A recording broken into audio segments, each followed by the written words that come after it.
And it's me, Ioanna. Welcome to the first episode of Moment of Truth, a podcast segment in our small YouTube space. Hello, Ioanna. So today, you and I are going to hang out with my friend and let's talk about aging. What an exciting topic. The truth about turning 30, some painful truths about career, relationships, family, and more. Our guest is not only my friend, she's also one of the people who inspire me the most, and I'm so happy that you're meeting her today. So here she is. Hello, Ate Isay. Hello! Hi! Kumusta? I know nagchat-chat na tayo kanina, syempre. Pero, kumusta? I haven't seen you since the plague. Pero, syempre, alam mo na, it's been longer than that. Ano ba? It's been forever. It's been forever. If you remember, the last time we hung out was your birthday, actually. Birthday celebration was somewhere, it was somewhere in Manila, if you remember. Meron akong mas fresh. Naalala ko, nag-meet tayo dun sa inorganize yun na, dog event. Wow. Dog fashion show. Ano ba? Talagang inuman yung naaalala. I'm sorry. That was the latest. Latest. Yung nag-judge ka. It's been a long time. It's been a long time. Pero alam mo, you're a natural host, grabe. Kaya sabi ko, mag-podcast ka kasi natural na kwela eh. Yeah. Pero alam mo, ganun talaga ata yung adult friendships eh. It's about making plans na, hindi nangyayari. Kaso, naiintindihan naman natin kasi we see what you're doing, di ba? Lalo ka na, di ba? I see you doing events, talagang yung community service, and that's on top of your job pa. Wow! Yeah, that's right. So parang, talaga ako ngayon eh. Parang, I realize, talagang sa adulting is that parang lahat ng every hour of your day is already accounted for. There's like a specific activity for that time. Tapos pag may sumobra, okay, you can rest. Parang ganon. Yeah, and so well-deserved. Well-deserved rest kasi. Just like today, girl. Naka-aircon pa, malamig. We used to see each other a lot before kasi we were neighbors. Mm-hmm. Pero ngayon, medyo magkalayo tayo. Pero I want to know if are you really still able to see your friends as much as you used to? You know what? Even, prior to the pandemic, what I realized is I don't go out a lot. Parang, kasi kanina it's a perfectly normal thing to do on your rest day, on your free days, to go to a mall and just walk around, do window shopping. Tapos after 2 hours, my feet are literally killing me. Masakit na yung balakang ko. If someone is thinking, oh my God, hindi na pala ako sanay talaga to go out. So, all of the conversation I have with my friends, puro virtual na. So thank God for, social media like Facebook and all that. Kasi otherwise, parang, ano ba nangyari sa mga yun? Parang ganon. Oo. Is it weird? Kasi we came from a generation na, alam mo yun, yung interaction natin dati sa social media, hindi totoong conversation. And then napunta tayo sa time na na normal na siya. Oo. You know what, legit? Kasi, remember kasi, diba, we've been friends for a long time. It was actually at that time that Facebook was just starting. Remember that time when we were watching movies, we had to download the movies first. Yeah.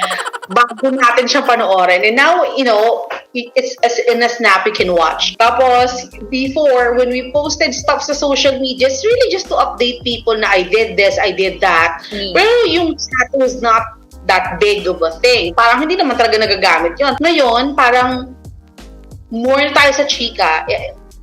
That's how you talk to your parents, to your families na nga, di ba? Even na, if not, is this real? Is this legit? Kahit nasa bahay.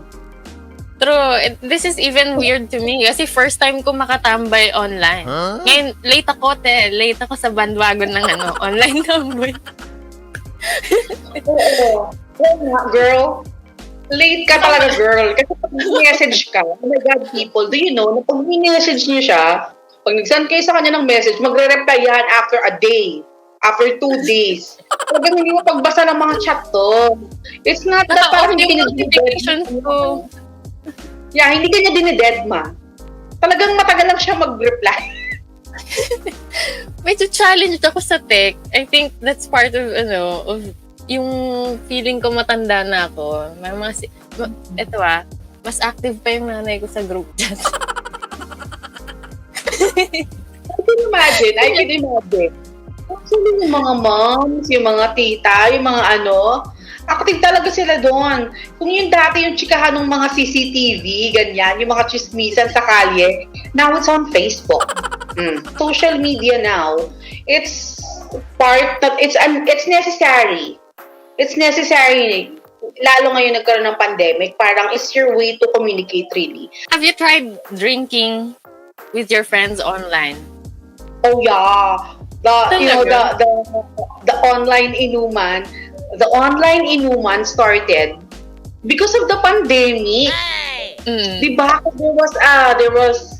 There was a lockdown, tapos there was parang mga liquor ban, diba?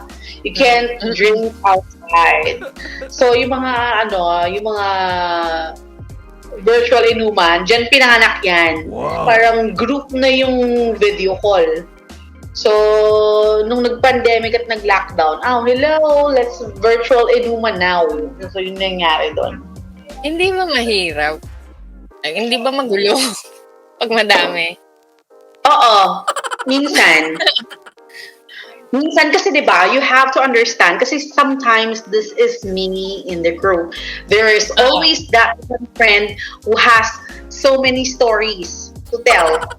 Then if you have to do that virtually, there is this one friend who, oh my God, kailan ba titigil magkwento to? Ako naman, di ba? Tapos minsan nag-overlap yan kasi minsan yung mga net nyo, hindi parehas yung capabilities. Merong connection na mabagal. So, parang akala mo tapos na yung kausap mo, yung pala hindi pa naglalaglag. Itong si Ate Isay, grabe yung lakas uminom.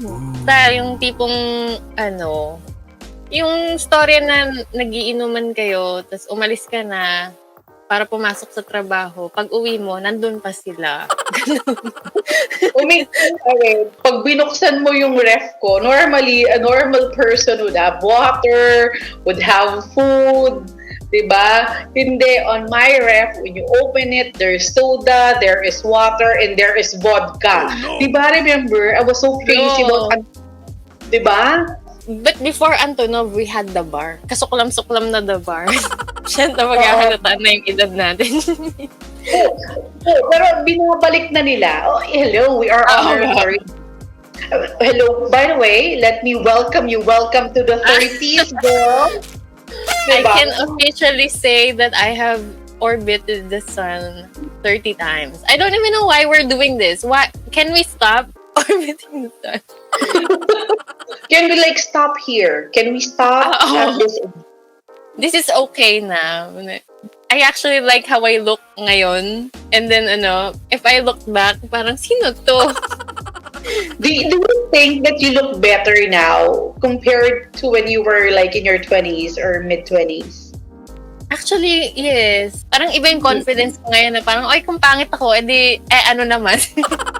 I actually disposed of a lot of my makeups kasi hindi na ako magbo-blue lipstick, hindi na ako mag-gray lipstick, gano'n. Did you go through the same phase? Kasi before, we like the long hair-ish before. Yeah. Tapos ngayon, biglang short hair. Is this a trend? Yeah. I mean, diba sabi ko kasi, oh my God, look at you, congratulations, welcome sa short hair squad. Is that what I call it? My hair back then was long and wavy. It's always a ponytail. because I just, I cannot handle it. Pero di ba kasi nandun pa ako sa andun ako sa stage ng parang you think it's better, you look better if you have long hair, you look pretty, you feel like you're a woman if you have long hair. And then, syempre, I mean, sorry, rated is PG, pero shit happened, no? So, syempre, alam niyo naman, ang girls, if something bad happens in your life, if you're entering a new stage, if you're making a major decision, the very first casualty would be your hair. Oh, no. So, I went from like waist-length hair to pixie cut, and just like that. No? So imagine the shock of the people. I was working that time. I was working in a call center dun sa area natin sa Fairview. Itago natin sa pangalan na Teleperf. So imagine, day before, waist-length hair. Then the next day when I went to work, pixie cut. I can hear, parang I heard people shouting, Isay, what happened? Oh my God! Pero syempre they were saying, oh my God, you look better, you look good. But I realized, na, you know what? That haircut, that decision I made was actually a very good decision kasi I think it looks better on me, di ba? The short hair. Parang you look professional, you look more mature, parang based on my experience. Parang the long hair for me, parang it says of my time as the naive me, the innocent me, the housewife me. And I'm different now. So parang sabi ko, when I changed this concept of Isay in my head, nag-change siya nung nagpagupit ako ng buhok. So ever since parang I cannot even imagine myself, kahit yung length ng hair mo now, that cut, the bob cut ang tawag dyan, di ba? Parang I cannot imagine. Dora look. I cannot imagine even with that. That is long for me. That's already long. And diba, back then, I was really tomboyish. It's actually now na with the short hair, it's, you know what, it's weird. That's weird. Now that I have short hair, doon ako naging girly eh. Doon ako mas naging concerned about looking like a girl. Or, acting like a girl. Kasi before, parang I don't care. Parang, di ba, baggy shirt, big pants, low. Hip-hop ka, girl. Rapper ka, girl. Parang ganun yung, ganun ako dati. Iba talaga si Ate Isay before. Tapos, hindi ka talaga mag-makeup before. Like, even lipstick. Kahit ano. As in, wala. Kahit lipstick. I cannot be bothered to do things like that. Ngayon, I have opposite. Opposite, right. Tapos ngayon, although hindi naman ako talaga nag-makeup fully. Not because I don't want to. It's because I don't know how. Kasi nga, di ba? Boyish ako before eh. Maybe we can do that next time. You can put makeup on me. Mag-makeover tayo. Oh my God. Let's do that. Yeah. Sige. Gusto ko ng ganyan. Kasi mahilig din talaga ako sa makeup before. I actually wanted to be I was an aspiring makeup artist before. Kaso parang hindi ko ang dami kong creative na part sa akin na hindi ko alam saan ko lalagay. Gusto ko mag-makeup, gusto ko mag-music. I also wanted to do photography. Gusto ko mag-editorial. Girl, did everything, girl. So when you were younger, yung 20s mo, early 20s mo, you were into events, right? So, party, that was your parang party mode ka nun, right? And then, nag-model ka. May model face ka, di ba? And then, you also became a DJ. Tapos, yun na, nag-shift ka, nag-transition ka na to music.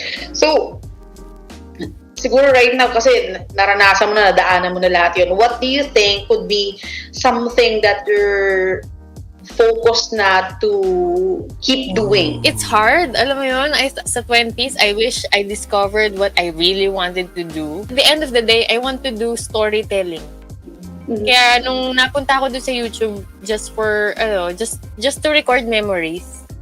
When I was doing that on YouTube, saka ko lang na identify, which was only a few years ago. Saka ko lang nalaman na oh, this is what I wanted to do. I want to tell stories. Syempre, one of the reasons why I do what I do now is so I could, alam mo yun, support or have my own sanctuary kasi wala akong idea about that. Pero if slowly tayo mag-support a local NGO. Kaso, ayun nga, I think 10 years ago, I would have not thought of a career on YouTube to do storytelling. Hindi naman career ang YouTube back then eh.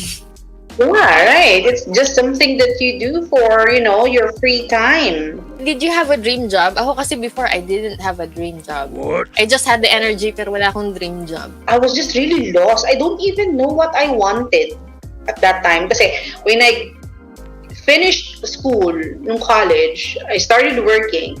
And then I met Ryan. Sorry. I met him. And then, we lived together. So parang there was really no time to focus on me and what I want. I became part of a unit right away. I became a housewife and for a number of years. And so I thought that I was okay doing that. But I was restless. I was restless. I wasn't happy. Oh no! Right? So that contributed to what happened. So I think it was a blessing in disguise. Whatever happened in my marriage life, I never would have found out na ito pala yung linya na gusto ko. That I wanted to like hold events. Yeah. I want to host. I want to be an educator.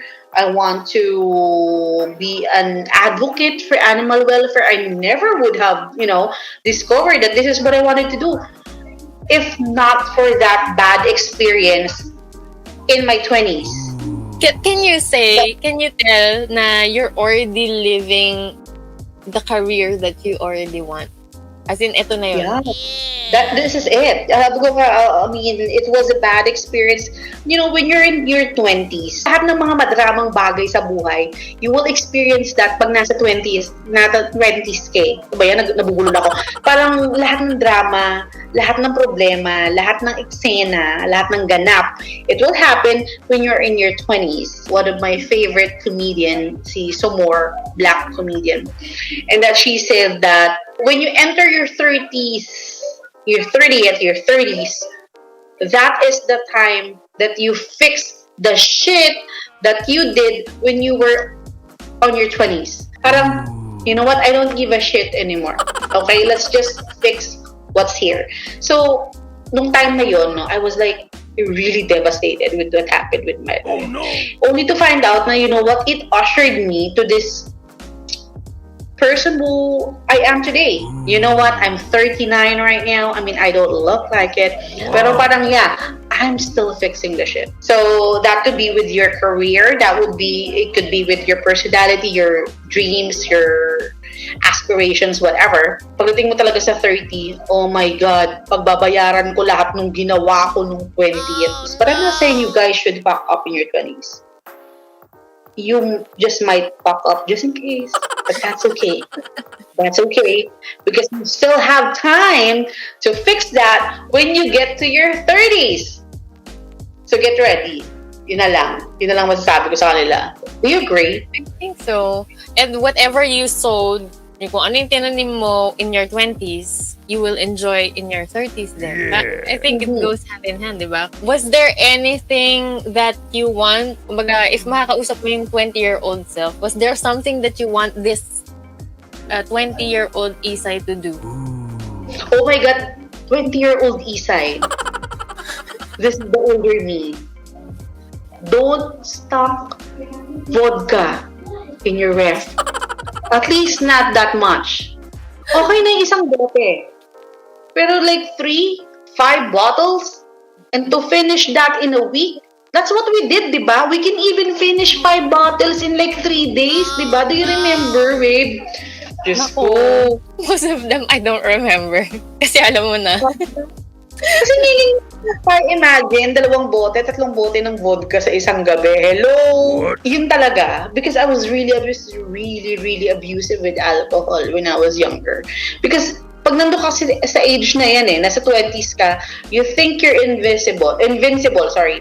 You think you're invincible. You think na, you know what, wala naman ako nararamdaman now Because you won't feel it in your 20s. You will definitely feel it when you're in your 30s. Oh, no. Ang dami ko nainom ng 20s.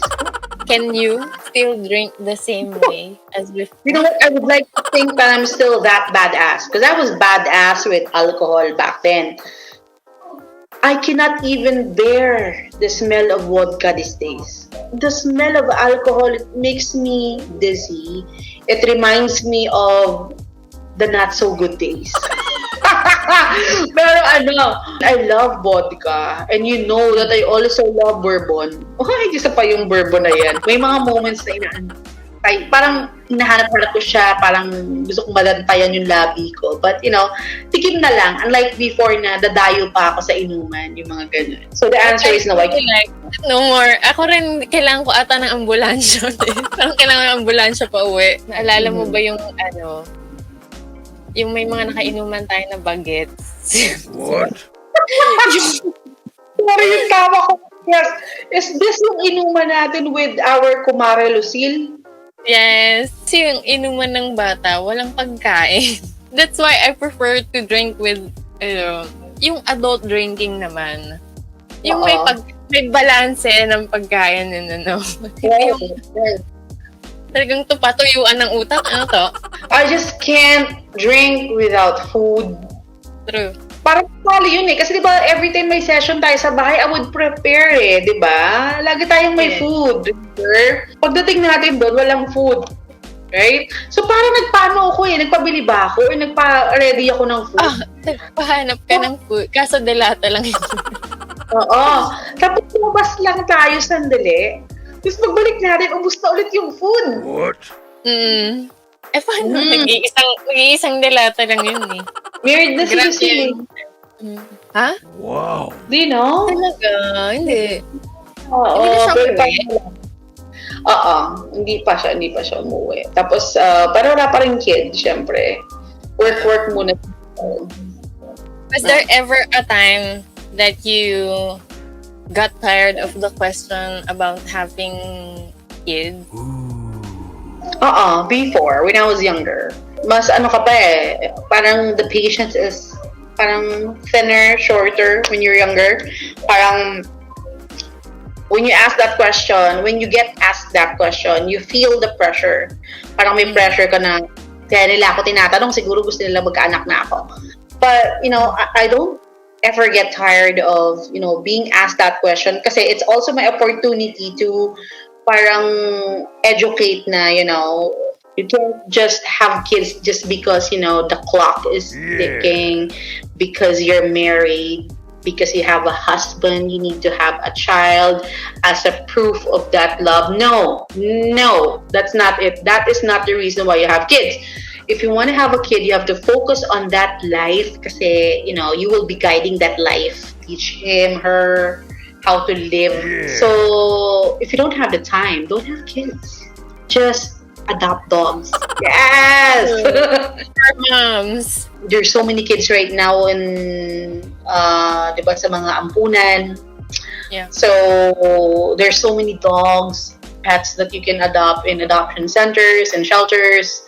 So, kung hindi ka naman ready maging parent, why not? So, if I get asked that question, bilay kong ina-ask yung question back na, why do you want to have kids? So, parang it's a way for me to, let me ask you this question so you can also think about, what would be the right answer for you. But you can do it if you're really invested in it, right? Nag-tissue hindi kasi ako wala kaming aircon, te. Thank you again. Thank you, Sogo. For the fire.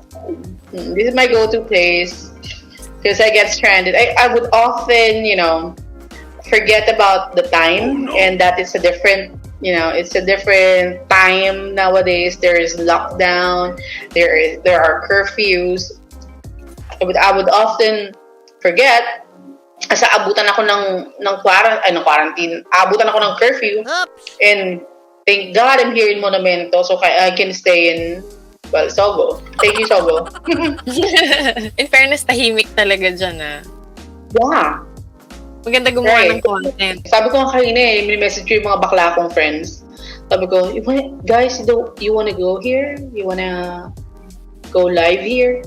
Tapos mag-isa lang naman ako. Pero syempre nga kasi nag-message ako launa na ng umaga. So wala na rin silang sasakyan papunta.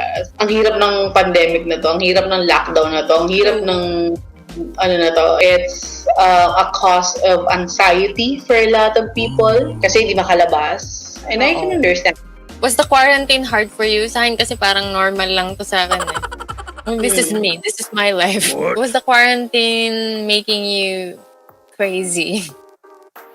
Oh, there was in the earlier, earlier part nung lockdown. Kasi if you think about it, I'm really a homebody then. I mean, even before when we had our sessions, we don't go to bars.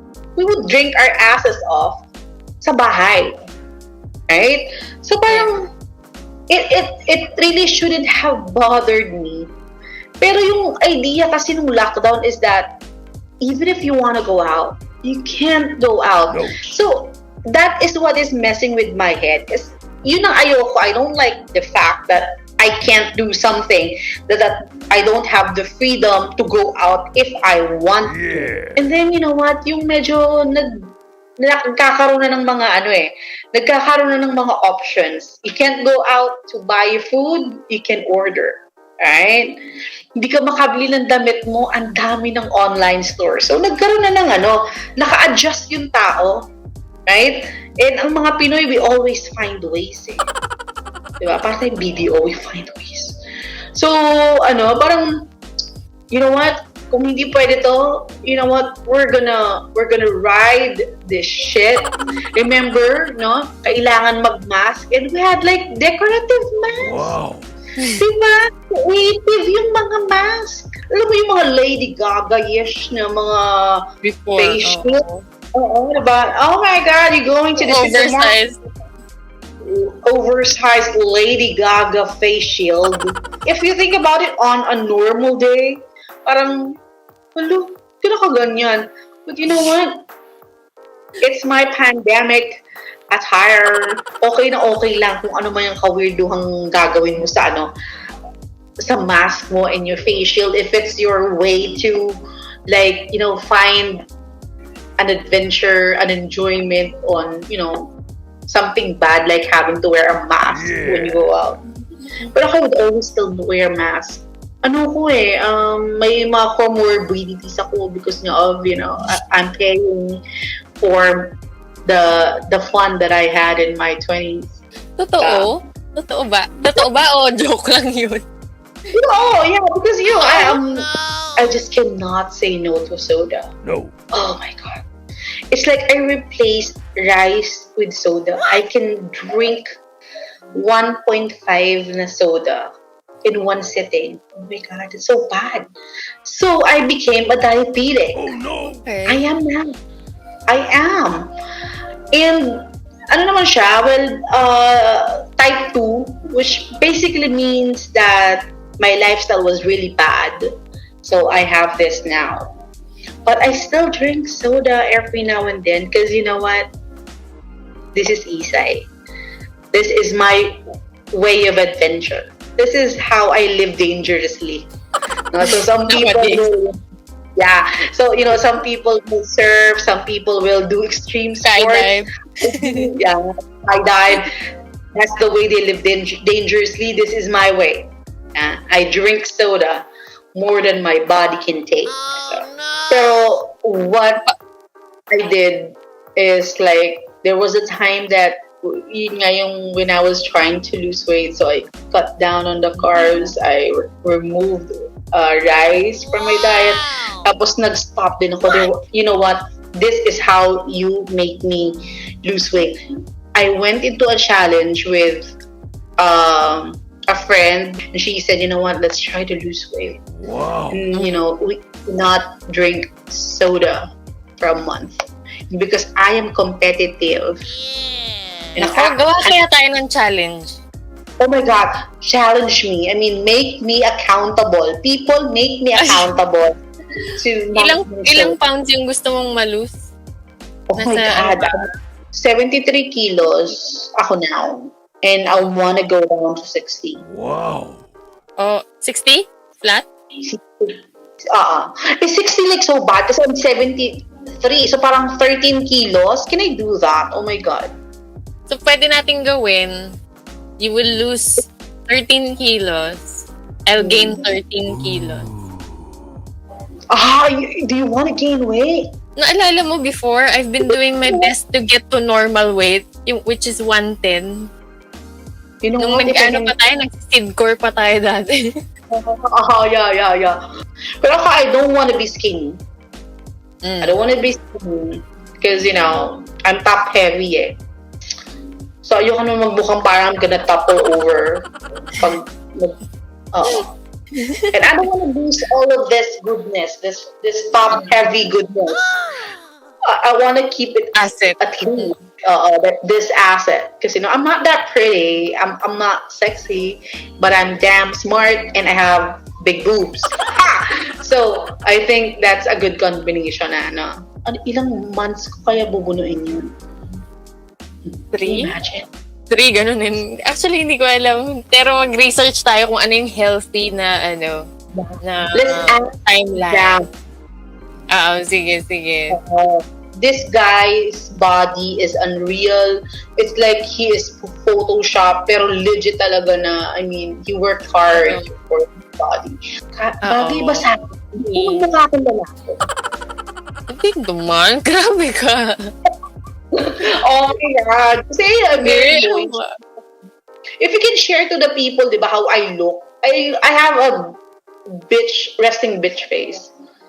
Did you have that parang impression initially that, oh my God, she's a bitch, oh my God, ang suplada niya. Pero ganun ba yung normal impression sa'yo? Intimidating?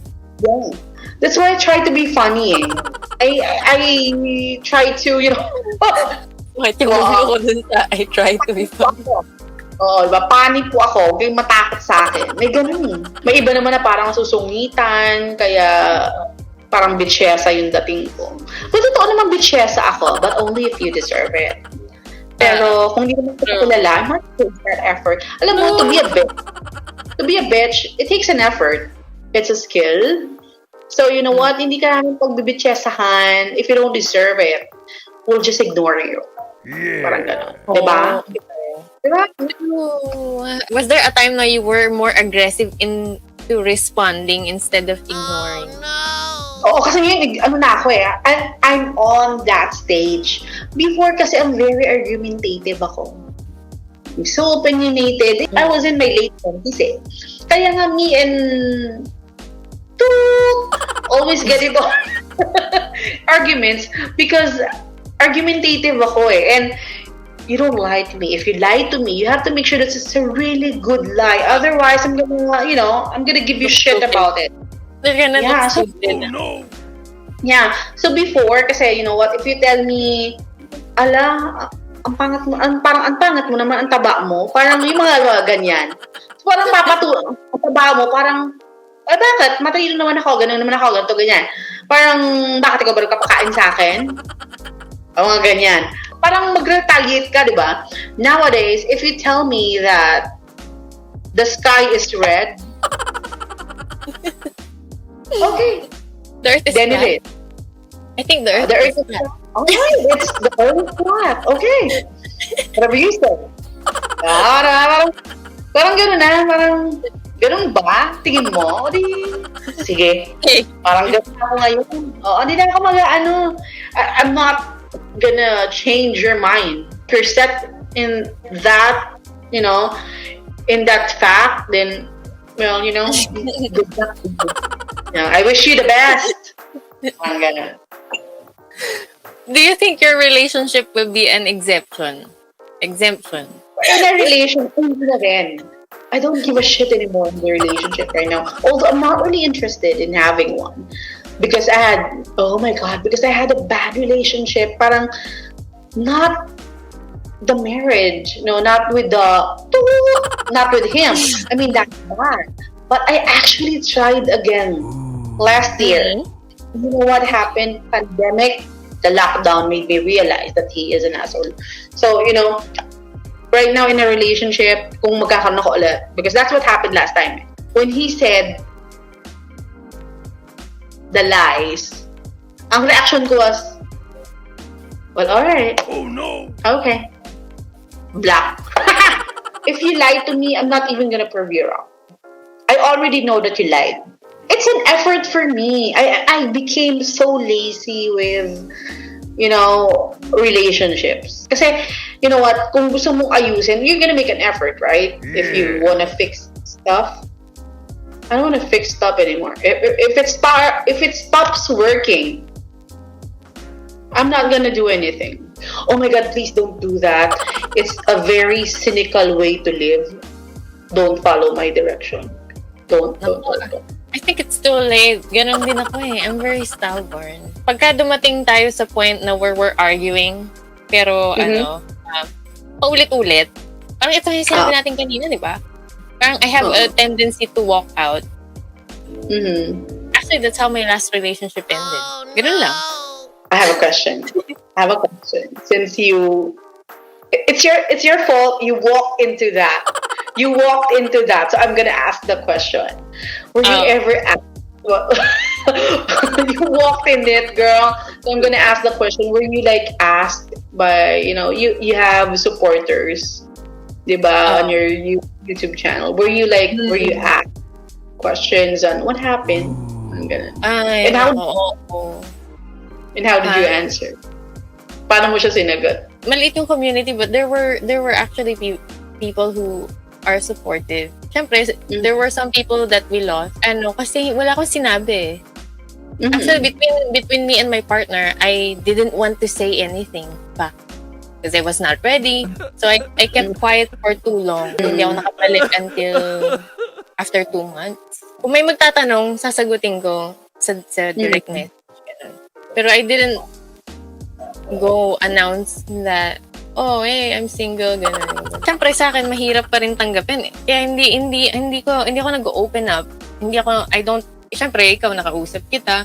But only because I consider you as a family. Hindi ko na lang siguro isipin. I'm just going to let myself heal. And then, yes, accept that some people just come into your life to help you discover new restaurants.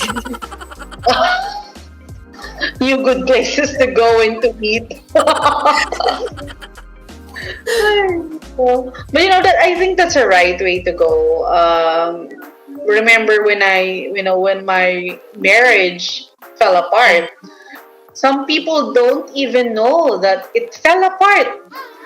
Right? It was just us who were, it was just you and the member of the our gangbang who knew that it fell apart. Tama ka.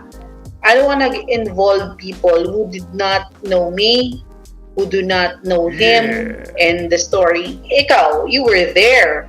You for that entire relationship, you were there. So you knew what was happening without even me explaining. You had an idea na why it went wrong. Diba? And for how many times he did you wrong. Diba? Saksi kayo dun eh. Tsaka alam mo yung mga moments sa ko, yung mga burst of anger ko before. Diba? Buntis pa nga ako dun eh. Naalala mo yun. May ganong example. Diba? I can't imagine that happening to me. Kayanan mo yun?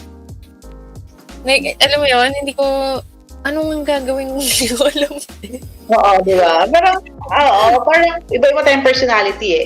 Ako, I would give it my all until I couldn't. So, ilang years yun now trying to make it work out. And when it couldn't, parang ako, sagad na. If you cannot give me my due, then I just can't anymore. And that was it. I made the decision. I left. The funny part is, it was actually him who blocked me. He blocked me. What? unbelievable. Nahahabulin ba kita? Hindi naman kita hahabulin. Hindi mo na ako kailangan i-block. Masyado kang, affected. Parang ganun ako. Pero, parang, I mean, if that's how you heal, then, good luck. I want to talk about that blocking part. Pero, another conversation. Sama natin si Zam. Did it take you a long time to get over your last relationship? It's really amazing how the other party who did you wrong was able to move on in 6 months. What? While ako, like years after, I was asking myself, what's wrong with you? What's wrong with me? So parang habang siya, naka-move on na siya, ako tinatanong ko pa rin sarili ko, may kwenta ka ba? May kwenta ka bang asawa? So it really shut down my confidence. So for a long time, I was very insecure. Physically, I was really heavy. I was so fat. I felt ugly. I felt ugly. I looked ugly sa tingin ko. It took me years. So, there was attempts to have relationships, pero you're just, if you're not ready, wala rin mangyayari eh. I tried to, but I guess I was too traumatized by my past, by my insecurities. Basically, yung trust issue talaga, yung magiging concern mo. And I just couldn't trust like that again, even like an inkling of a new relationship. Parang I sabotage it with my lack of trust, with my insecurities. Like, you know what? Bago mo ako lokohin, minsan kahit wala pa silang ginagawa, inunahan mo na. So, that sabotages the entire thing. So, if you're not ready, just don't do it. Even now, I still don't have a relationship. It was that traumatic for me that I just couldn't trust. Sorry, guys. I don't trust you. My last relationship was kind of healthy. There was no cheating. There was transparency. And at some point, there was assurance until, alam mo na, syempre, papagod din yung tao. Oh, yeah. We've been battered so many times before. It's really hard to trust. So, actually, God bless na lang dun sa susunod kong meron. I will save, for that poor soul who will attempt to have a relationship with me, I'm going to save you the trouble. Don't try. Can be a really good friend, and that's it. I'm a great friend.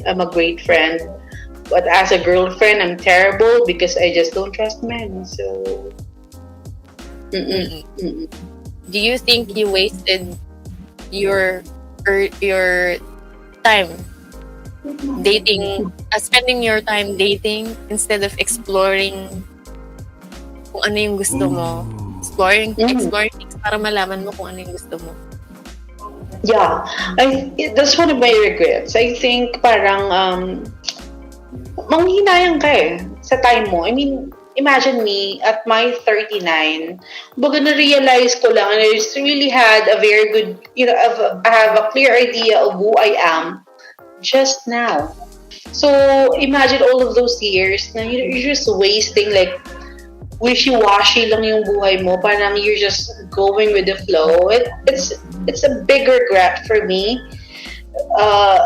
Na parang hinayaan ko lang to just, I just allowed it to happen. I did not really make an effort, to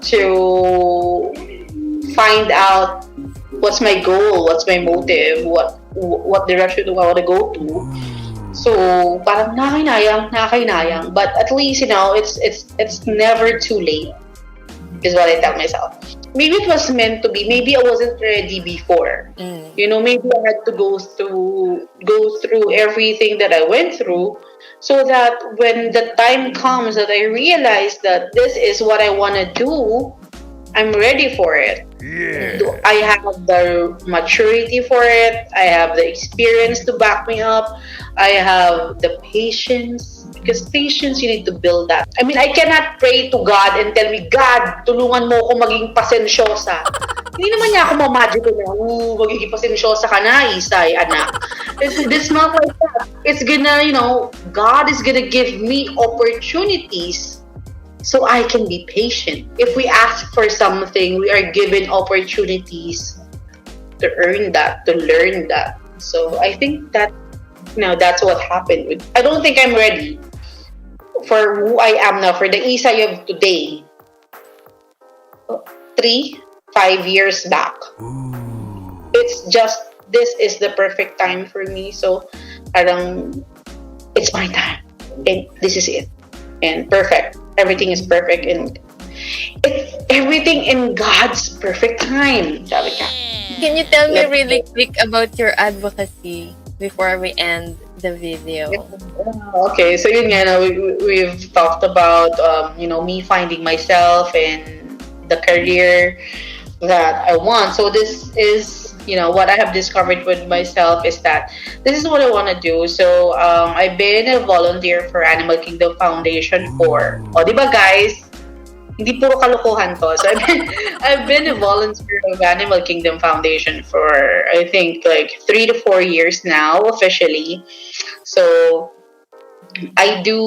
we have campaigns for Animal Kingdom Foundation. Siyempre yung, natin talaga siya, is ang core natin is the dog meat trade, yung mga nangangatay ng aso. Of course, part of that is also animal abuse, ganyan. So, not only yung mga companion animals, which is in dogs and cats, pero we are now also including yung mga farm animals, which is the one I'm campaigning really for right now, is yung cage-free eggs, to substitute the eggs that we're eating to cage-free.